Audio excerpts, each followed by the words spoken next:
ഹൈക്കോടതി അഭിഭാഷക association president Yashwant ഷേണായിക്കെതിരെ സ്വമേധയാ നടപടിയെടുക്കാൻ ബാർ കൌൺസിലിന്റെ തീരുമാനം. ഹൈക്കോടതി ജഡ്ജി ജസ്റ്റിസ് ടി.ആർ. രവിക്കെതിരായ ഫേസ്ബുക്ക് പോസ്റ്റാണ് ഈ നടപടി. ഇന്ന് ചേർന്ന ബാർ കൌൺസിൽ യോഗമാണ് യശ്വന്ത് ഷേണായിയുടെ വിശദീകരണം തേടാൻ തീരുമാനിച്ചത്.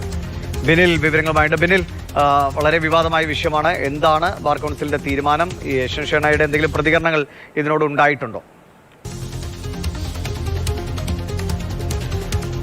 ദിവിഷ്, യശ്വന്ത് ഷേണായിയുടെ പ്രതികരണം ഇതുവരെ വന്നിട്ടില്ല. ഇത് ഏറെ പഴക്കമുള്ള ഒരു കേസുമായി ബന്ധപ്പെട്ടാണ് വീണ്ടും ഒരു നടപടിയിലേക്ക് വന്നിരിക്കുന്നത്. നേരത്തെ ജസ്റ്റിസ് മേരി ജോസഫിനെതിരെ യശ്വന്ത് ഷേണായി നടത്തിയ ചില പരാമർശങ്ങളെ തുടർന്ന് ബാർ കൌൺസിൽ നടപടികളുമായി മുന്നോട്ട് പോയിരുന്നു.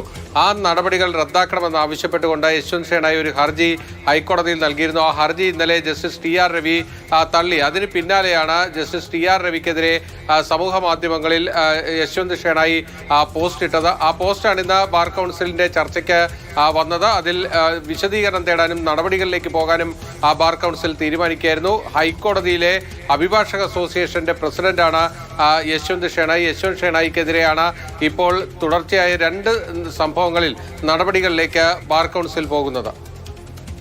ശരി, ബിനിലാണ് വിവരങ്ങൾ നൽകിയത്. യശ്വന്ത് ഷേണായിക്കെതിരെയാണ് വിശദീകരണം തേടാൻ ബാർ കൌൺസിലിന്റെ തീരുമാനം.